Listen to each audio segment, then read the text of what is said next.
And welcome everybody to Jim, Fabio, Simon's F1 analysis. This week we're going to be doing mainly the Dallas Grand Prix, American Grand Prix. I'd like to welcome Jim and Fabio. Howdy. Excellent. So I take it everybody's seen the race, and we're all quite excited, presumably, because it was a bit of a cracker this weekend. Yeah, I mean, I was disappointed when obviously free practice was a washout. But that I was quickly turned around because I think Sky Sports F1 channel really came into their own when they had to broadcast no racing. It was actually quite a good moment in television history because they walked around the garages talking to all of the crews, and the crews were doing stuff to try and entertain the people that were in the stands. And then Bernie had the bright idea to give everybody who stayed, even though there was no session, access to the pit lane. So lots of fans got to go and meet Ferrari and Red Bull and Mercedes. And I did not know that, actually. Oh. And they also said that anyone who had a ticket for the qualifying session could also come on the Saturday morning and stay for the race. So yeah, treating the fans well for once. I like it. Yeah, I mean, it is America, of course, so we would hope that they would. Yeah, it is a pretty well. It's been an important market for F1 to try and get into for a long time, but I think the Lewis Hamilton effect could make a real difference to that, because it was a truly, truly fantastic race once they actually got on the track. Yeah, very true. Do you know about the viewing figures at all, or anything like that? Do you know how many people watched it in America, or what the result is over there?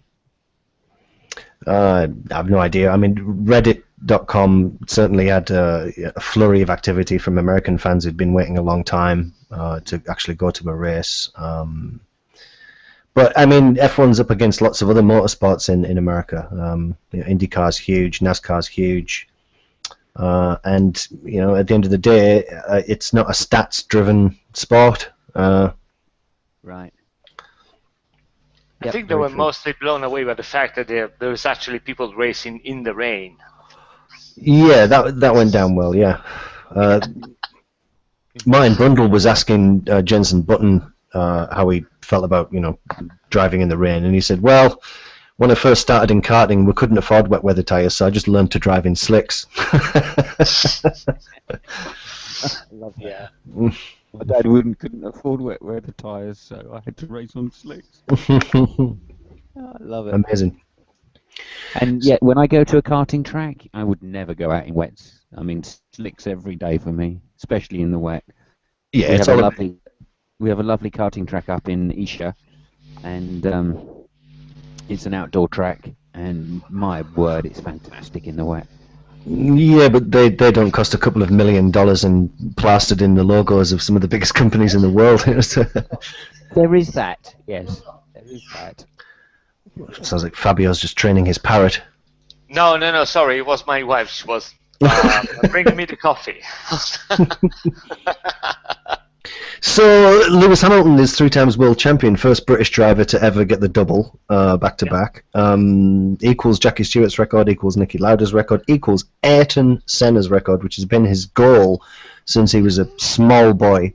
And just a definitive win with a fantastic move on Nico Rosberg on the first corner of the first lap. Now, that's worth talking about. Can I just say, I think Sebastian at a certain point was quite unlucky, because if you remember, there was that point when Sebastian pitted in and he went on the harder tires.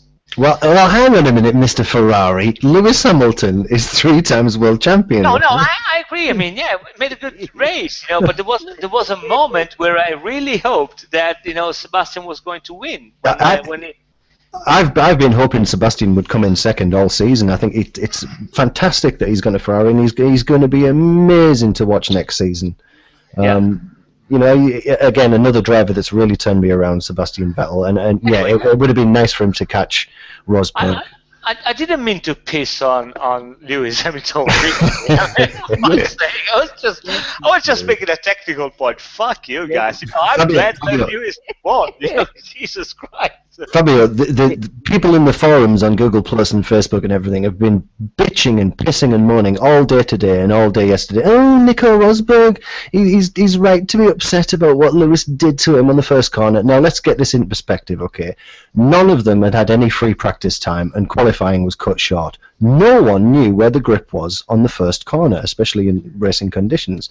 Every single one of them were going wide at turn 1 for at least the first half of the race, including Lewis. No one knew where the optimal corner apex was on turn 1. Very true. All he was doing was making sure that he didn't spin it and lose his nose to somebody coming through from 4th, 5th, and 6th.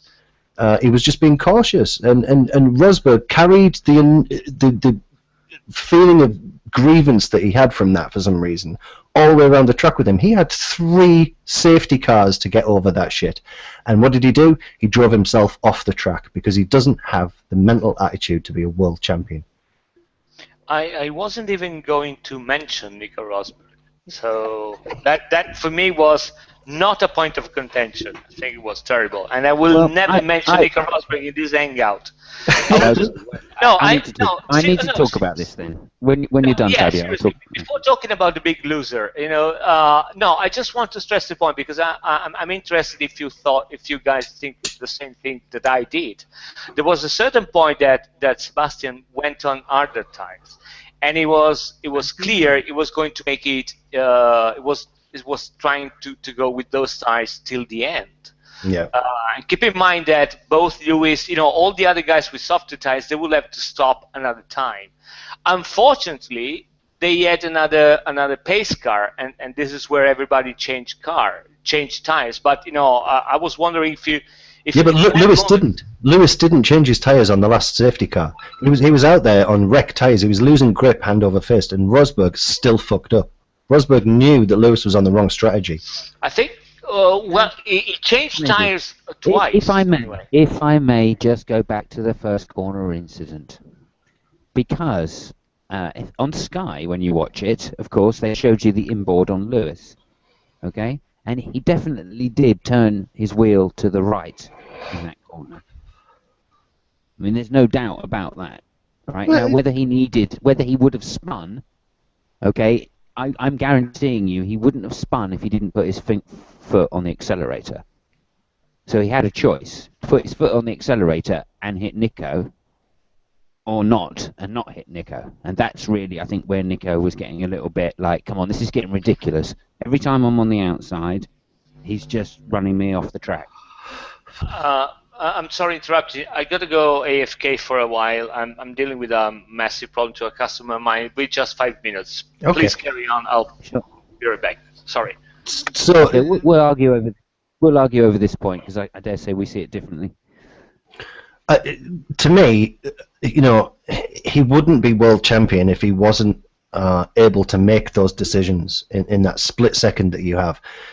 Nico Rosberg, fair enough, is his teammate, but he's his nearest rival in the championship. He was the man who could have stopped him becoming world champion on that day, and he's a racing driver. What do people expect him to do?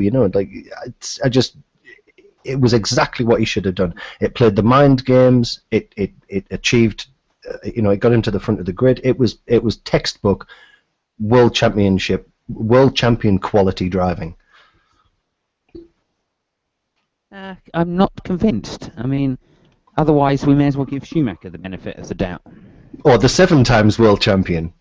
Yeah, the 7 times who got 2 of them by crashing into people. But that's what it takes to win championships. You've got to be ruthless. That's what it takes. That's not really driving skill, is it? Well, it might not be very gentlemanly, I grant you, but it's not gentlemanly even, is it? We look, to my mind, okay. There's hardly enough racing as it is.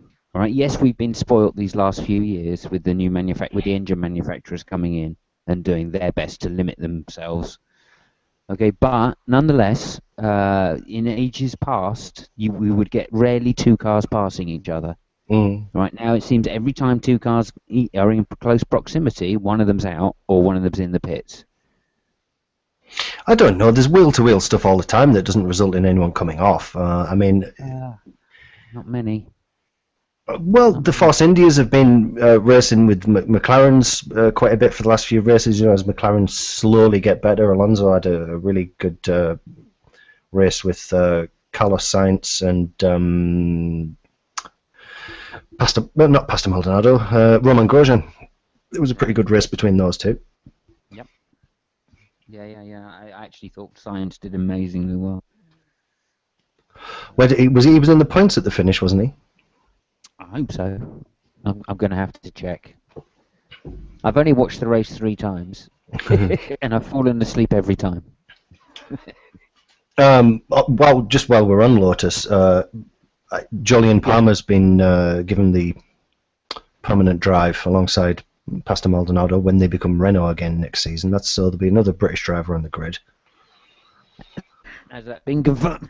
That's been confirmed, yeah, which is great for him. I mean, for my mind, he should have got it this season because he was GP2 champion, and Felipe Nasr was his rival in GP2, and he was flown straight into a safe seat, which I thought was a little unfair, just because he came with big sponsorship. But yeah, another British driver at what will be Team Renault, now Lotus, next season. I was a bit confused by the first virtual safety car because of I think it was was it Nico Hülkenberg that came off? He was off the track, but he was off the racing line. Oh, yeah. Now, that's something I did want to mention, actually, which I was a bit disappointed with America about. So, yes, I thought all of them, I thought the marshals were well slow on virtually every incident, and some of them... it just wasn't needed. We didn't need safety cars every 5 seconds. And actually, I'm glad we did have a safety car that last time, of course, because it allowed Lewis to pit. But I don't think we should have had a safety car then either. Marshals could have got on there, dragged it out the way. Just for the benefit of Fabio, I think rejoined us. We're just talking about the first virtual safety car. Mm-hmm. I mean, it underlines what you've said before about how fucking pointless they are, really. It is fucking pointless. I hate the virtual safety car, and they took so much time to find some marshals to get in and take away the stuff. Yeah, but I mean they had a good reason for that. They had to find the not fatty marshals to actually run into the track and bring it away because I mean, I think there was some carbon fiber on the apex of the corner. Yeah. That reminded me of the radio that Vettel made in Moscow when he said there is a really brave Russian marshal on the track. I don't know if you guys remember that. I said, well, this is never going to happen in the US. I mean, they cannot run, so they have to find someone which wasn't that fat, to actually run in the track and take away the shit. I think next season Kimi and Seb are going to really take the fight to Mercedes. It's going to be really interesting. In fact, I think we might even get a glimpse of that at Mexico this weekend. I think Ferrari might turn it up a little bit and sort of say, this is what's to come next year.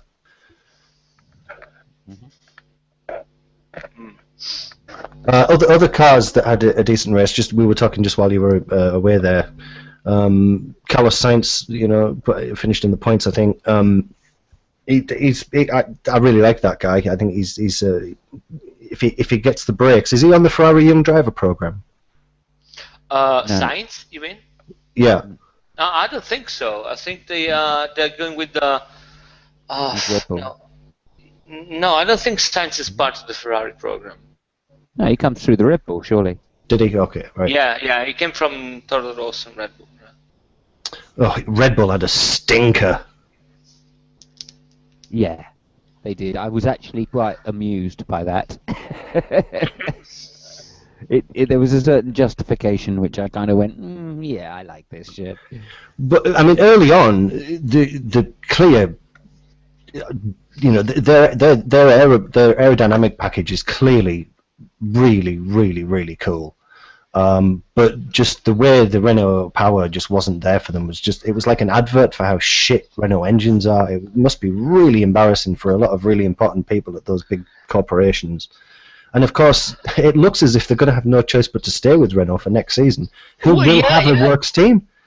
It seems to be they got the short end of the stick. Actually now Renault is asking from Red Bull an official, apologizing letter, because it seems to be they really have not too many other possibilities. They're talking with Honda now. Yeah, that's never going to happen. Ron Dennis would rather eat his own arm. But according to Eddie Jordan on the BBC News website, Red Bull had been given assurances by Mercedes in July that they would supply them with a competitive engine. Yeah. Yeah, by competitive though, do they mean competitive with themselves or competitive? No, well, but with by competitive, I mean, I think they meant, the exact same thing that Ferrari offered them. Say, yeah, we're going to give you, a customer engine.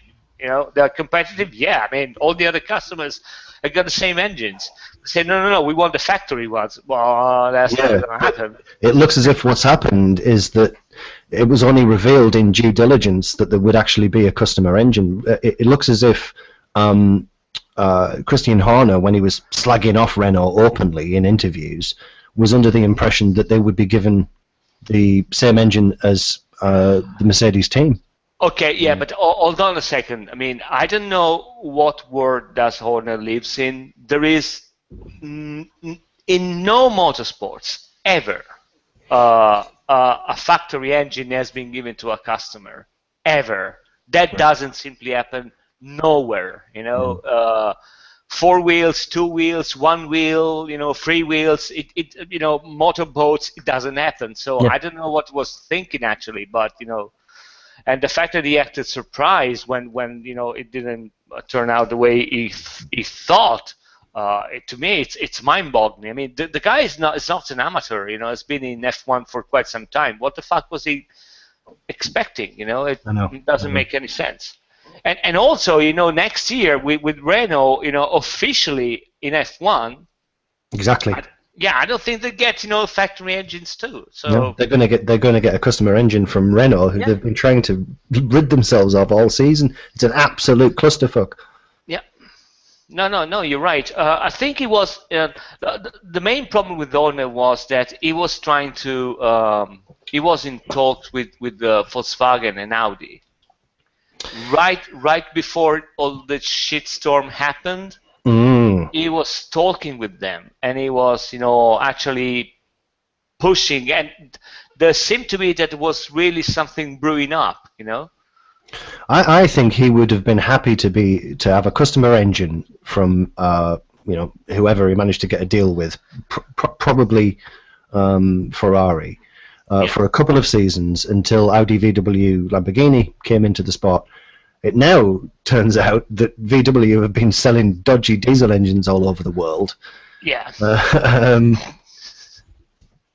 So it's a perfect storm for Christian Horner, really. I mean, you've got to start thinking, I think, about whether or not he's actually going to stay in his position.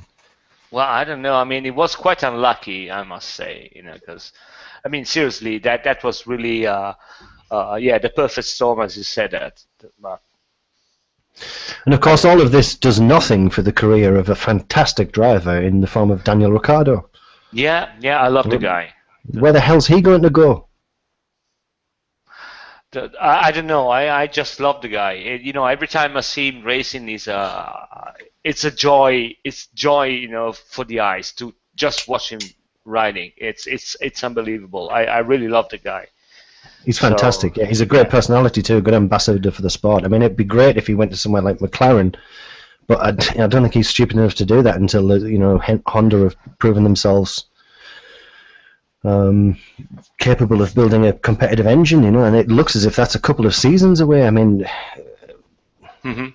got to feel. I mean, I don't feel bad for Alonso because he's fine. He's at the end of a very productive career. Daniel Ricciardo is world champion material, and it could just be one of those moments where a really great driver just doesn't get the breaks. Yeah, no, I totally agree with you. You're right. Yeah, yeah. All in all, it was a really interesting race. It was funny. I don't want to change topic, but I was really amused when Kimi Raikkonen was fighting with Verstappen, and I must say, I love all the radio messages from Kimi. I mean, Yeah. I absolutely love them, and it was funny because he wasn't complaining about the way Verstappen drove. He just asked if it was okay for a driver to behave like that, so that he could act accordingly. Yeah. Didn't he say something like, if he wants to do that again, then I'll do it to him? Yeah. Basically, my recall is that he asked, "I'm not complaining the way he drives. I just want to know if it's something that I can do too." So just it was fucking brilliant. It was funny. It was like he was saying, "Does this kid know who I am?" Yeah, I mean, does this kid knows what I can do? He should ask Bottas what the fuck I can do. So. Oh, Williams had a fucking terrible time, didn't they? Williams, it seems to be that when it rains, Williams just melts away. They disappear. They're nowhere to be seen. It's incredible. I think what they went for is low drag setup. I mean, not that at their stat thing, but I think their car design was for less tyre wear this year. Yeah. Well, that's really, really hurt them, because now, of course, they can't get any grip. I was really surprised by how visibly shaken Felipe Massa was, that they'd sent them out on the track at all in wet conditions. He was talking to the media, and he was visibly angry about them sending them out to drive on such a wet track. I think he might have got the fear a little bit. I think he might have lost his nerve a little bit. Yeah, well, maybe. I mean, he did have a massive accident a few years back, didn't he? Yeah, but all of the rest of the drivers were saying things like, well, it was just on the edge, and I can see why they wanted us to run to put on a show and all the rest of it. They interviewed Massa, and he had the look in his eyes like he was annoyed by the fact that he'd been sent out there in dangerous conditions.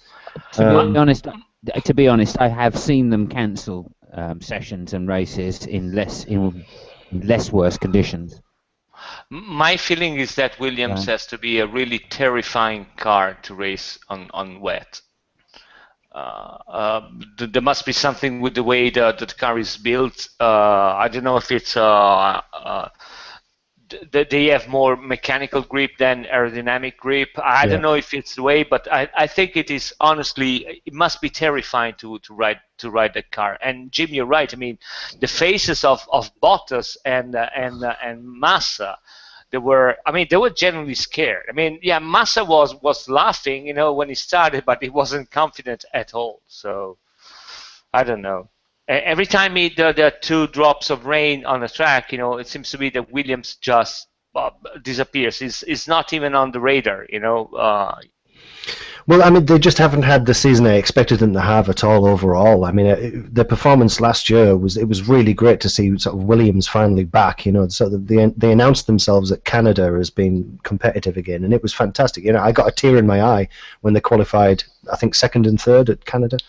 And ever since then, it's just been the little train that could, but just not quite getting over the line. They finished ahead of Ferrari last season, but that was for reasons to do with the end of Alonso's career at the team and everything. And I really thought that I would see them fighting just as hard again this season, and that it's almost like they haven't turned up. Yeah, which is kind of why it goes to say, or what I said earlier. I think it's probably car design that's let them down. I think they've gone for a car which doesn't wear their tyres, or at least a chassis. Right, so I think that's the basic reason why it's going on, is they've gone for this, let's try and preserve the tyres as long as possible, and now they find they can't get heat in them or keep heat in them, because the car just doesn't work the tyres hard enough. Yeah, and that seems to be the philosophy of the chassis. I mean, some of these chassis seem to really get the tyres, like the Ferrari one, seems to hook those tyres up pretty damn quick. But other teams have got that same problem. Teams like Force India and Sauber have got that same issue, but they don't seem to just have 2 non-finishing drivers. You know, they always seem to get one of the drivers over the line, whereas it seems like once either Bottas or Massa goes out, then the other driver goes out as well. It's like they have some sort of ghost in the machine. Well, I think it might be quite comprehensible that a mid-pack car, like, you know, I don't know, Force India or Williams, or, you know, right now even Red Bull, even if it wasn't their plans, they go for extremes. So you're looking for a big exploit. So you're going way more on the edge rather than having a more balanced car, you know. Yeah. So you can have a competitive edge on I don't know, fast tracks or stuff like that, but you know that you won't be competitive overall. So yeah. I think that makes quite some sense, you know. Yeah, and also as well, of course, Force India had a new chassis this year. Halfway through the year, they updated their chassis, didn't they? Right. Force India, they got that driver Perez. I really love the guy. I don't know what it is with him, but I really love the way he drives. I think he's brilliant. Yeah, absolutely. Yeah. Perez. Checo. Perez. Checo, yeah. I don't know.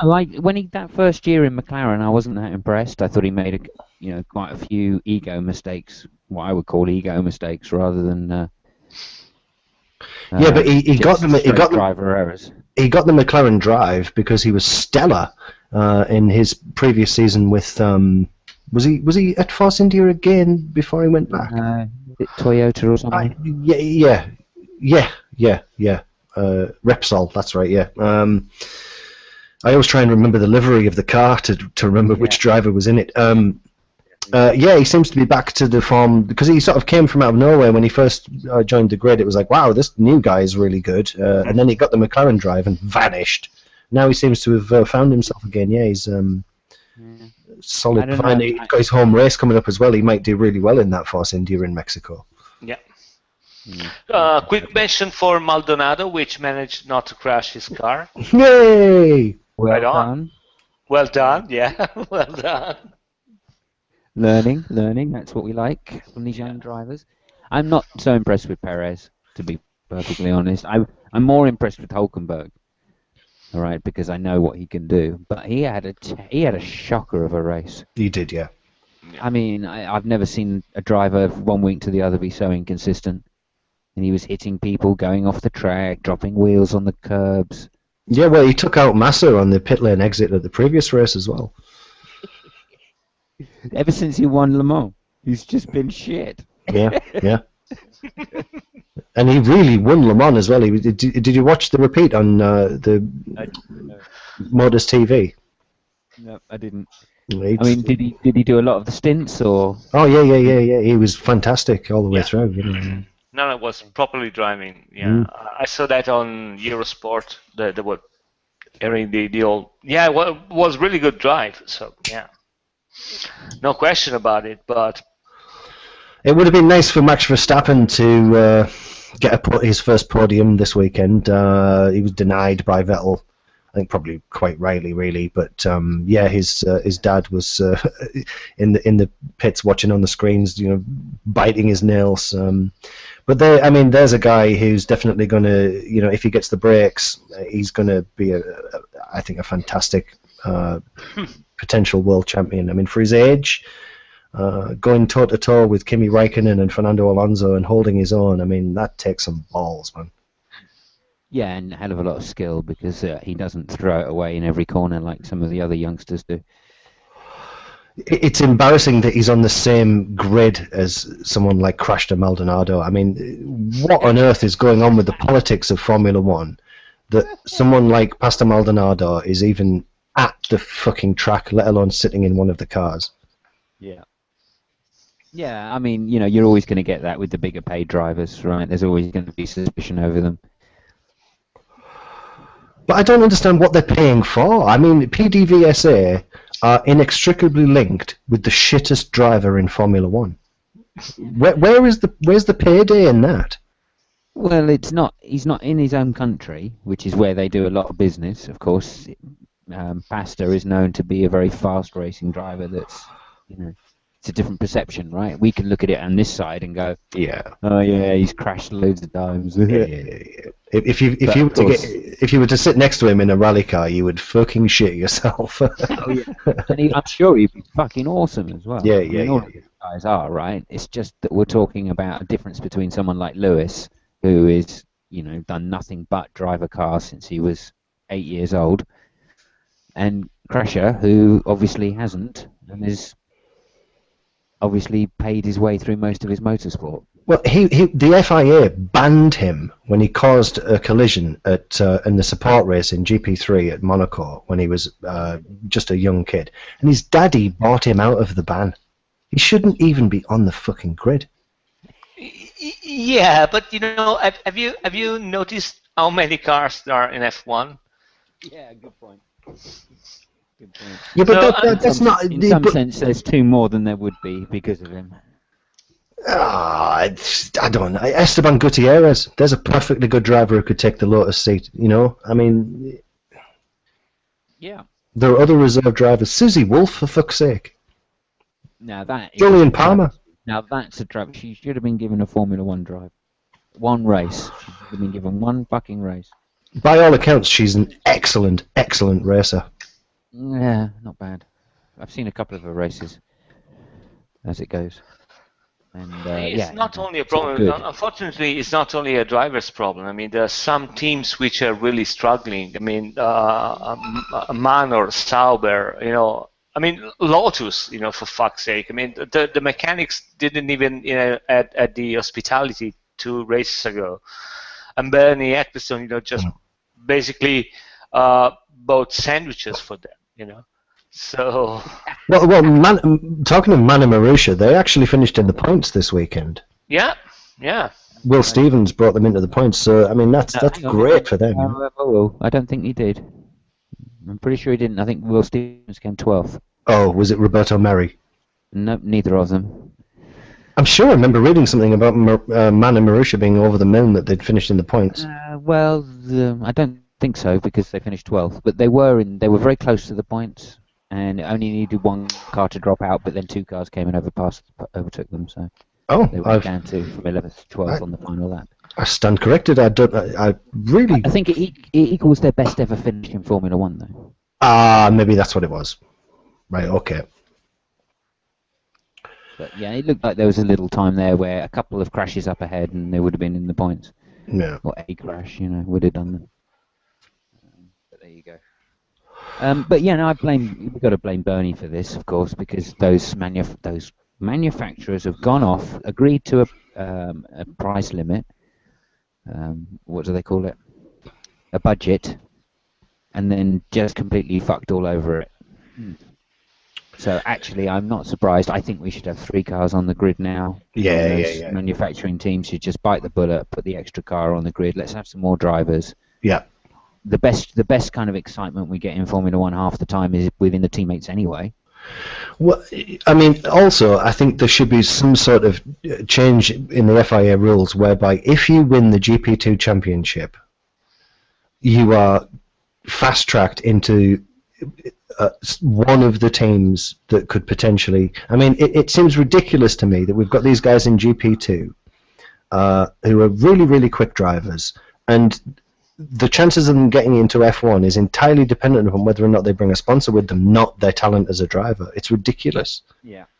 We need more cars on the grid, and there are talented drivers right there at teams that know how to go racing. They've clearly developed their racecraft, and they've just been prevented from entering F1 because of because of Bernie. Yeah, absolutely. Yeah. No, I agree with you. The problem with F1 is that F1 is the pinnacle of techniques. So, and it is hugely expensive. Yeah. That's the main problem. You cannot have. I mean, what is the name of the races they do? The Formula races they do in the US, the kart. I mean, they're fun to watch. The best races ever if you want to watch them. They don't race too much on ovals. They're really good, but technically they are really it's one chassis, the 3 engines. The technical side is non-existent. While in F1, I mean, if, even a manor, they have to spend huge amount of money on the cars.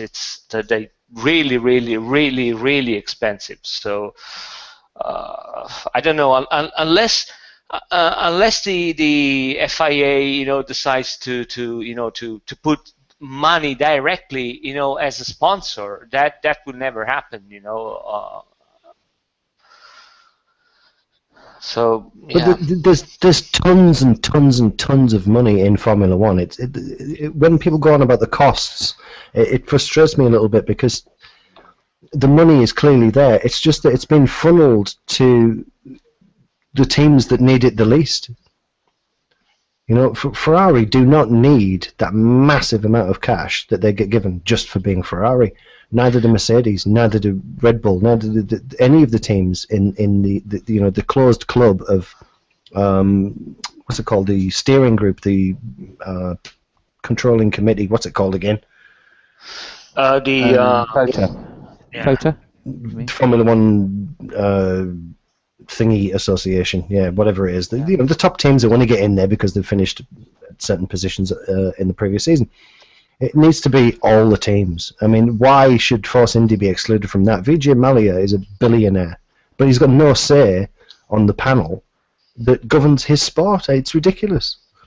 Well, the problem is that I think that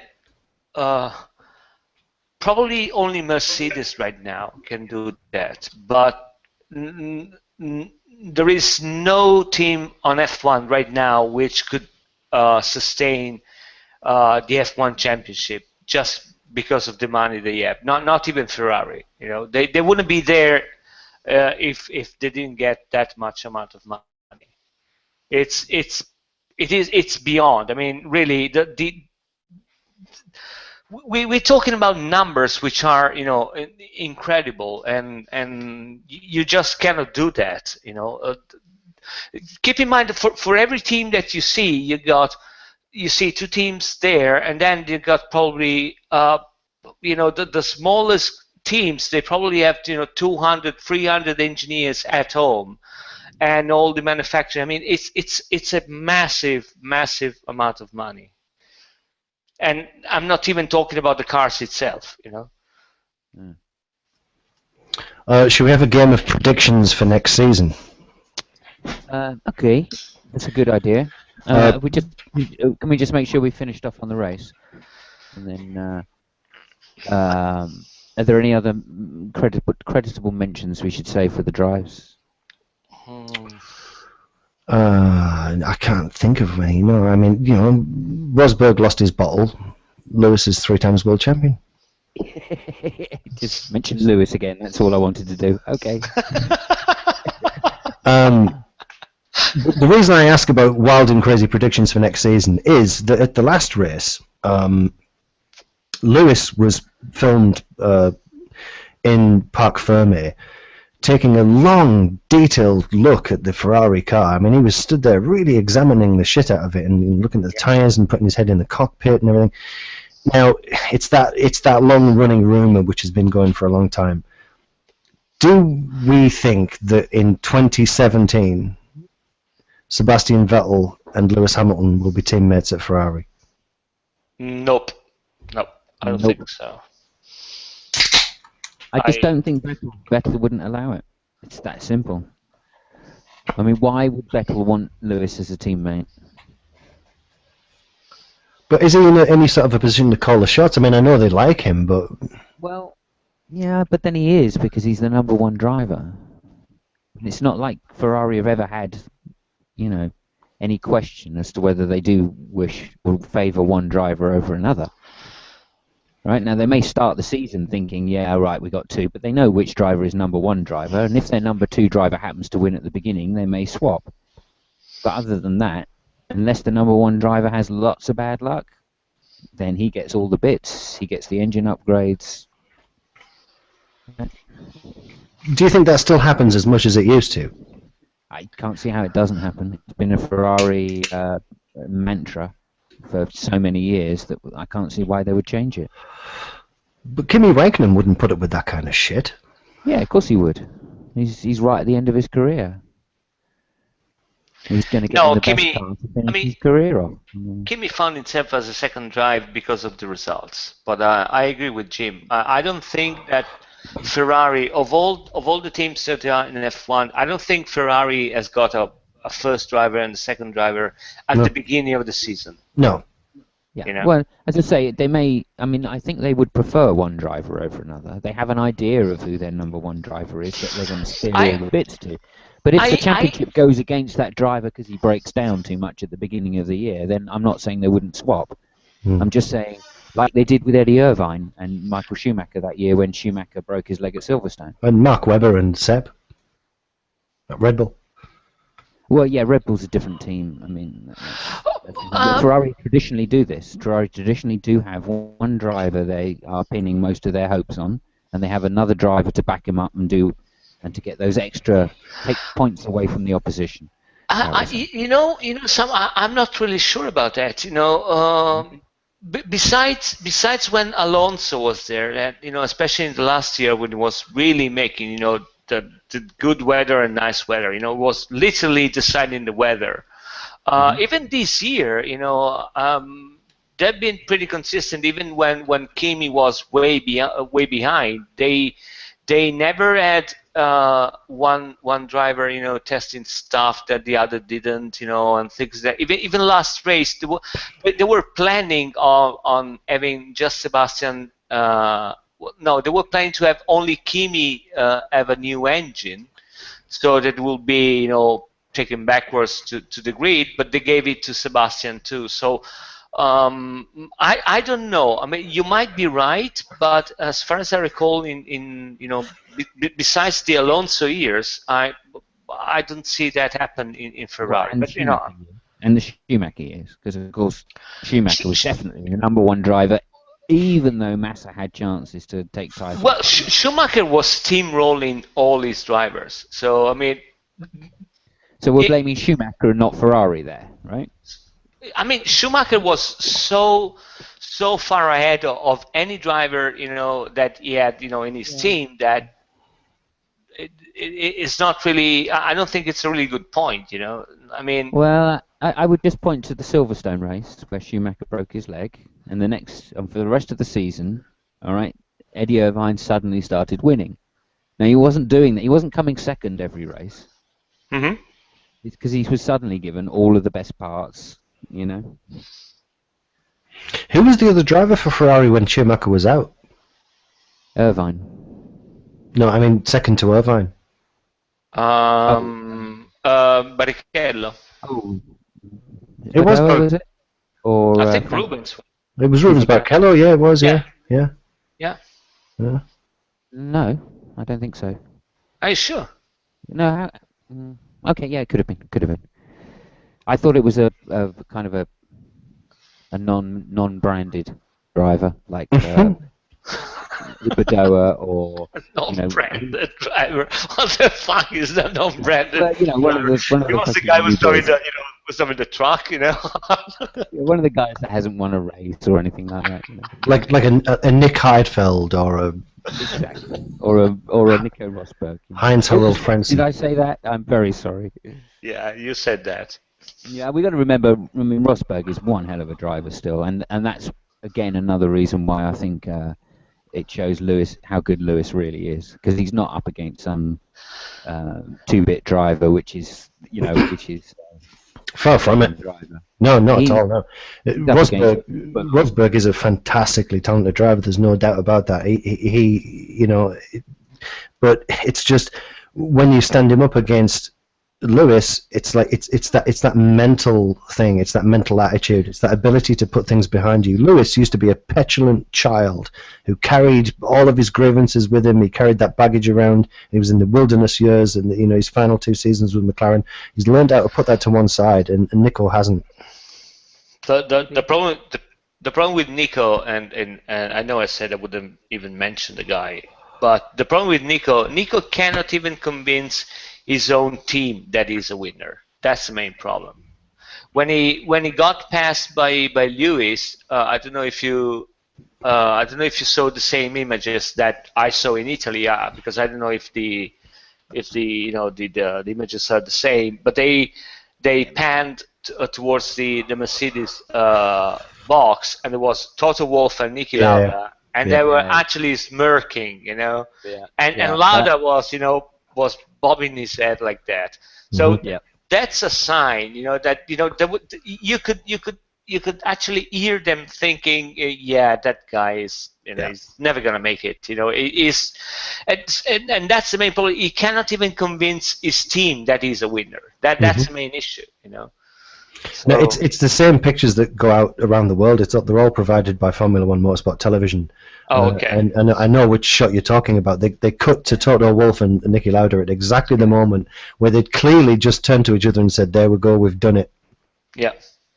Because but it's not like they didn't give Nico the chance. I mean, he was given a setup to go and win the race. He got pole position, and he threw it away. I mean, the first corner incident, put it behind you, man. Do what you need to do to win the rest of the race. Like I said earlier on, he had 3 safety cars, and he carried the annoyance with him about the first corner incident all the way around the track. He had 3 safety cars to put distance between himself and Lewis and Sebastian, and he dropped his fucking bottle. He's not a world champion material. He's just not. Yeah, I was disappointed by the fact that he didn't acknowledge that he was given first shout for the second pit stop. Yeah, exactly. And I thought that was really disingenuous of him, because that hugely disadvantages Lewis, and if there hadn't been a safety car after that, then Lewis definitely did exactly what they've always promised they would do, that the lead car in the team would come in first to the pits. They gave him that massive window and he threw it away. Yeah, I agree. And Lewis is on the wrong strategy. He was still 10 seconds ahead when he spinned. So I mean, 10 seconds is it's a lot, So I don't know. Yeah. Has there been any comment from the team on it, why he crashed, or have they just said? I mean, I heard it on the time. They said, well, it's he dropped it by himself. They put out a press statement saying that clearly there are things they need to talk about and blah blah blah blah blah. Just responding to the fucking Nico Rosberg sycophants on Twitter. They were up in arms about the fact that the guy lost his fucking nerve. Yeah. But like I say, he's a mega racer. He's a really, really good driver. He's just he's very good. In comparison to Lewis Hamilton and Sebastian Vettel, he just doesn't have it. If he could set his mind at peace that he's a second driver, I think he would be the most coveted second driver ever. But but that's not the mindset that he's in. He's been raised from a small boy. His dad, was Keke Rosberg a world champion at one point? Don't think he was, no. But he was certainly in the mix. He was certainly in contention. I think it was. Oh yeah, a couple of times. But Piquet was the one that did it in the end. Right. When he and Rosberg were racing, Mansell was around. So they were just Senna was around. There were too many great drivers. So Nico Rosberg has been told from a young age that, son, one day you're going to be a world champion, and he gets himself in the best car on the grid, and his teammate's Lewis Hamilton. I mean, you've got to feel bad for the guy, but that's the way it goes. Yeah. Actually, that's not too far off what his dad was like, when I think about it. Because, I mean, he was teammates with Alan Jones. I'm going to have to go to Google and just look this stuff up. But off the top of my head, he was always in quite good cars. Keke Rosberg. You talking about Keke? Keke Rosberg, yeah. He won a world championship with Williams, I think. Oh, he did. Oh, was it Alan Jones? No, I'm quite positive he was world champion once. I thought he'd won at least one world championship. No, he did. He was. I think it was with the. I think it was the Williams with the Saudi, sponsors, white and green car. Yeah, the Saudi group. Yeah. Was that in the days of the skirts? No. I think it was just after that or shortly before that. It wasn't with the skirts. Oh, here we go. Known as Kiki from Resident, winner of the 1982 Yeah. Formula One Championship. So yeah, it was before the skirts. How many points? How many points? How do you mean? How many points did he win by? Oh, just have a look here.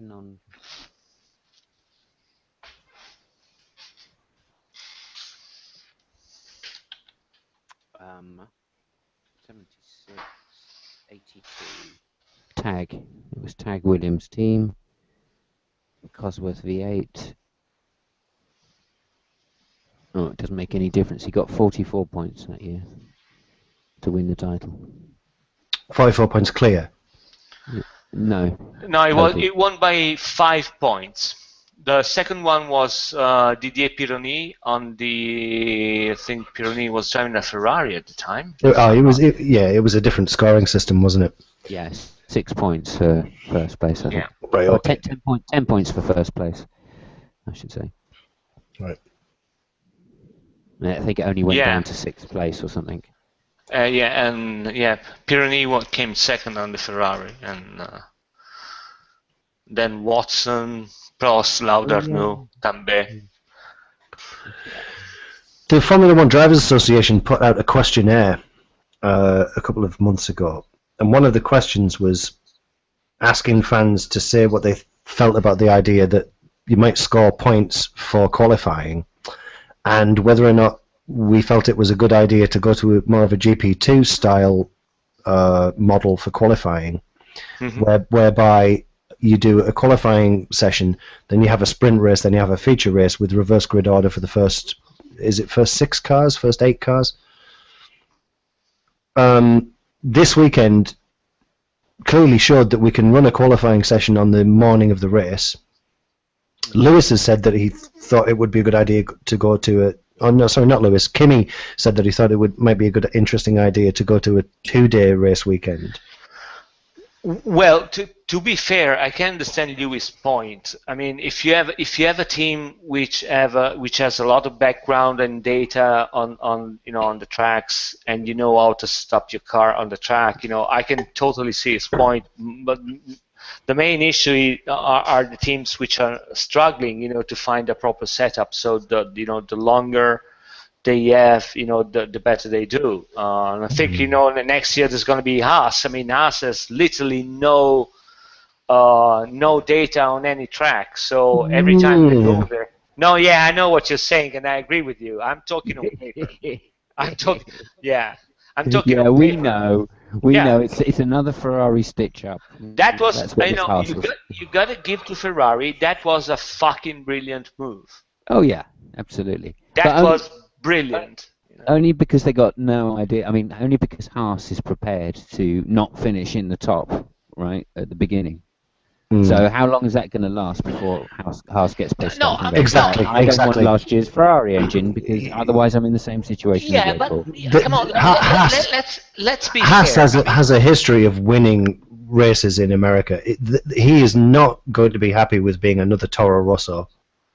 No, you're right. I mean, everybody now is giving shit, to Ferrari because basically Haas is a satellite team right now, and that's not only the problem. Haas managed, because of they're not in F1, they can do any test they want. They can use, the wind tunnel anytime they want, and of course, a lot of that data is going back to Ferrari, so they're using Haas time to figure out stuff. And that's okay. But is it okay though? I mean, no, come on, give me a break. I mean, let's not forget. I mean, Red Bull has been doing the same thing with Toro Rosso for 3 seasons right now. So no, they haven't, because Toro Rosso are a Formula One team. They're subject to the FIA regulations on wind tunnel testing times. Haas are not. Hang on. I just want to interject a point here, which is the way Red Bull used to do it was to go out doing all the F1 filming. And they would test their car, get around testing regulations by taking their car out to some location to go film with it. Yeah, and doing a so little bit of tyre testing on the side. Of course, Red Bull always chosen as the tyre testers. yeah, So people I have just been want to doing point out that. Yeah, that, I mean, that this is the everybody has been Ferrari trying move. to This do is the the same. Ferrari Yeah, political move to get some extra testing above the other major teams. It And is. there's nothing wrong with doing that. no, And you're this right. great loophole that they found, it's done through Bernie. Bernie was the one that dispensated Haas from having to not test. Well, no, hold on a Well, second. but hang on, Bernie Bernie. didn't say to anybody. I mean, Haas is not even an F1 team, so they can do whatever the fuck they want. Yeah, but the door doesn't swing both ways. This is the thing. When Max Verstappen was announced as being the Toro Rosso driver, they gave him the 2014 car to go around doing events with, so that they couldn't do what Ferrari have done with Haas. So the door doesn't swing both ways. Oh, it's clear. I take Fabio's point here, which is, officially by the rules, this is the correct way it should be done. Haas are not officially a Formula One team yet, and therefore they should not be restricted by the restrictions of testing, etc. And the rules. Yeah. I understand No, you're right. I mean, it's not something that has been done, politically or trying to bend up the rules. There is a new team, well, of course, and you know what? Fuck it. I'm going to exploit that. Yeah, of course, and I think the deal was set up that way. I don't think Haas would be coming in unless, or I don't think Haas would have been given the Ferrari, equipment, shall we say, unless Ferrari had seen it's in their interest for this particular testing regime, right? Mm-hmm. I mean, they're going to come in flying at the beginning of next year. Oh yeah. I think we're being led to believe that they'll be racing the Mauritius and the Force Indias and the Saubers, but I think more realistically they'll be racing Williams and Red Bull. Force India. Maybe not Red Bull, because I think Red Bull will get themselves sorted by next year, but I do think they will be an instantly middle team, and I don't think they won't have too much problem getting through to P3. Let's put it that way. No, they won't. And the reason I said Red Bull is that from what I said earlier, that they've clearly got an incredible aero package. It's the Renault engine that's letting Red Bull down. They'd be fighting for second and third with Daniel Ricciardo in particular if it weren't for the Renault engine. Yeah, no, you're right. It is. It is. It is unbelievable the way that every car passes the Red Bull on the straight as if they're standing still. It's a mobile chicane basically. It's mind-boggling.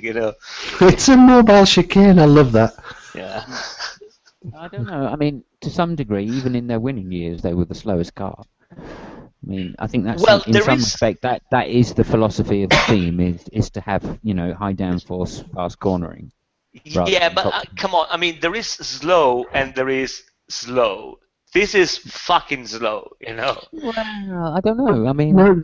The sport overall is getting quicker. When Jenson Button was over the moon to discover that he'd got into Q2, I think at Malaysia or possibly Singapore, his time was his pole position qualifying time just 3 seasons previous. Mm-hmm. Because it's getting quicker.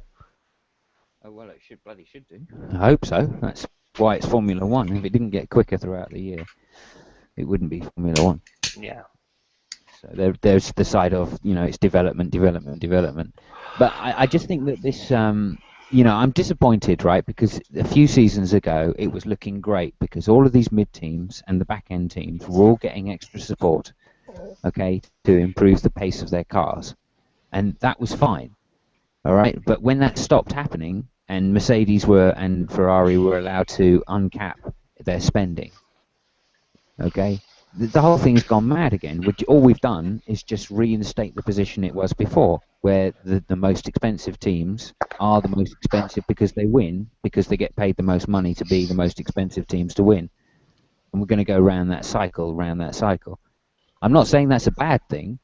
I just think it should be done fairly openly, and if we're going to have a two-class formula, which is effectively what we're going to get if we say all manufacturers get extra money, it's a choice they have to make. I mean, if F1 means that it is the top of the technique, and what you can do, this is going to happen.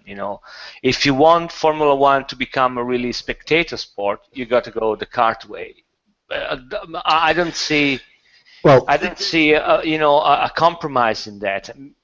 Interesting. You've touched upon something my second crazy prediction that I was going to mention. You've touched upon it there with what you said about being at the top of the technical specs and everything. How do we feel about the idea of closed cockpits? I hate it.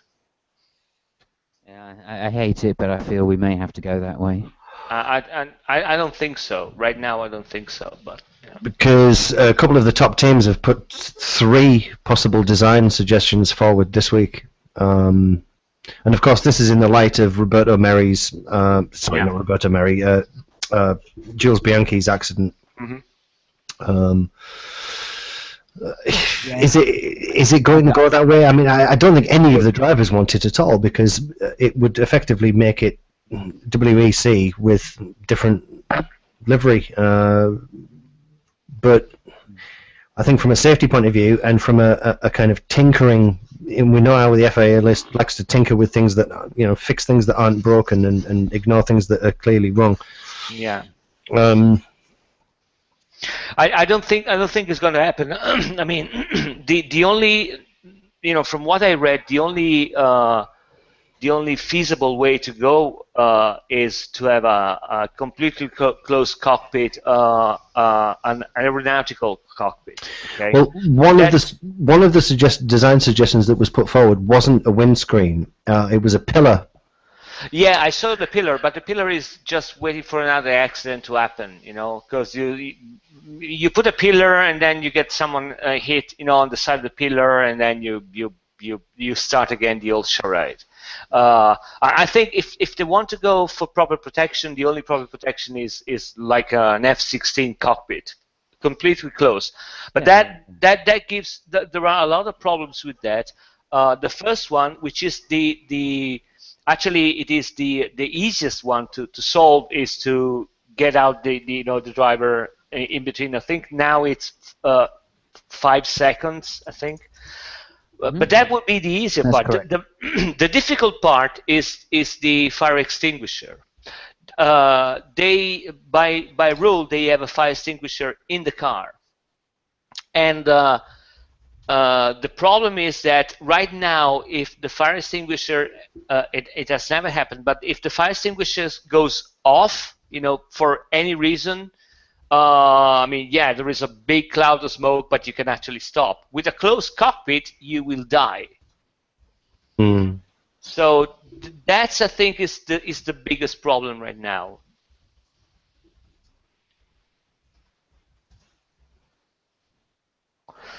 Yeah, I hadn't really considered that. I mean, I would have thought, explosive bolts and that kind of thing could deal with the issue. Yeah. If it works in an F1 fighter, I can't see why it wouldn't work on an F1 car. But yeah, I mean, I think there's a couple of things. Firstly, well, also explosive bolts. Yeah, I mean, it would probably be the way to go. But there are some serious concerns about explosive bolts. To put in an F1 car with the fuel over there, and the electric. So I mean, it's. Sure. You got to really think it through, and the I don't know. I mean, I think there are problems with that, and I don't see that going on, in a reasonable amount of time. But and another alternative, of course, would be to strengthen the helmets. They already do, actually. By it's mandatory now. Ever since I think Massa got struck from a piece of coil in I think it was Imola Imola, I think. If you see the helmets right now of the pilots, there is a strip just over the visor, which is is thicker. It's on the transparent part of the helmet. But there is this band which is carbon fiber, which has been introduced after Massa accident. So yeah. There is that, and keep in mind that even when Massa was struck by the piece of material, a nut or a coil, and I can't remember what it was, he only got injured because he got between the shell and the opening. If it hit the shell, I mean, right now those helmets are fucking unbelievable. There is almost nothing that can penetrate them. Yeah. No, you're actually. Wow. Actually, this is quite weird. Jim, do you want to just say something on that while I get a couple of bits together here? The only thing I was going to mention, which would probably slightly change the subject, so if you're looking for a link you want to pull up. Yeah, I was just looking for a picture of what happened to me. So I've got some stuff here. Let me just come back and do a quick share. I just wondered if you saw the footage in the dressing room before they went out to get presented with the trophies when Lewis passed Nico the second place cap and Nico threw it back at him. Oh yeah. Right. Did you see the look? Did you see the look on Paddy Lowe's face? Yeah. Can you guys see that? I can see that. Yeah. So what is this? So this is Massa, and this is the spring that hit him, and it was actually at Hungary, I think. I didn't realise it was such a large piece. Yeah, it was a big piece, and okay, let me see. Unfortunately, I only got a really small picture, so you gotta get to squint. But there is a picture of the helmet here, and you see this is yeah. Let me show you first, and then. Yeah, it's very small. That's the only picture I found. Ah, right. You see, it's over there, and that's the problem. It basically hit him, between the shell and the opening. And now this part where you see, the yellow stripe. If you see now a modern F1 helmet, there is a strip of carbon fiber just after that accident. So. Right. Yeah, that makes sense. And also, I mean, you can see that the impact is basically nothing happened. It was bruised because it basically shattered, the visor. So. Mm-hmm. Yeah, I mean, I think that's at that particular time he was doing like 140, 150 or something, and that's so.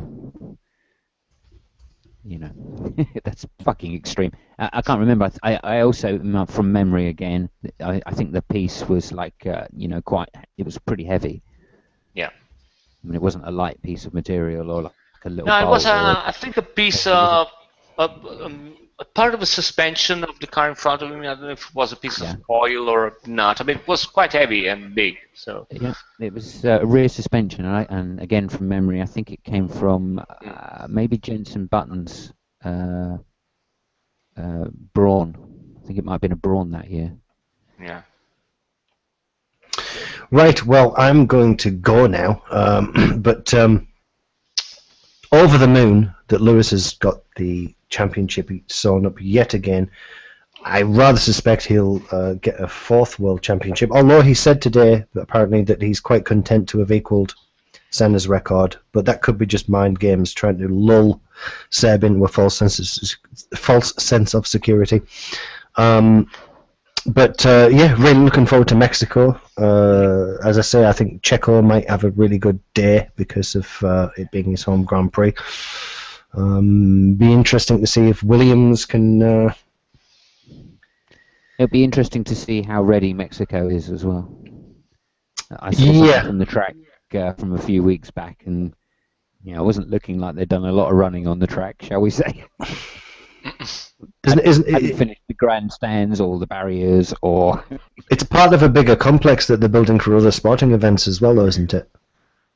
Do you know, I'm not sure about that, actually. Don't know. I know it's just redevelopment of the whole site, so yeah, presumably they're putting golf courses in there. It's mandatory for your Formula One track now. But it's been great chatting, and thanks for Brilliant. thanks for inviting me to come and chat. And let's do this again soon after the next. Well, possibly. Let's see how Mexico goes. If it's uneventful, then if there isn't a lot to talk about, then we won't do it. But well, maybe we should try and do one every Grand Prix just to make it a regular thing. Anyway, even if they're quite short, I feel. But anyway, we can discuss that. Yeah, it was a fantastic race. I'm glad we had a good race in America. And it wasn't. I mean, I wish it had been dry so we could have got whole weekends running, so they really could have seen what these cars can do. But nonetheless, at least they had an exciting race with lots of drama and crashes. okay, guys, see you soon. Guys. Yeah, Bye, thanks, Jim. Jim. Thank you very much. Night, Bye, night. everybody. Bye-bye. Okay, thanks everybody.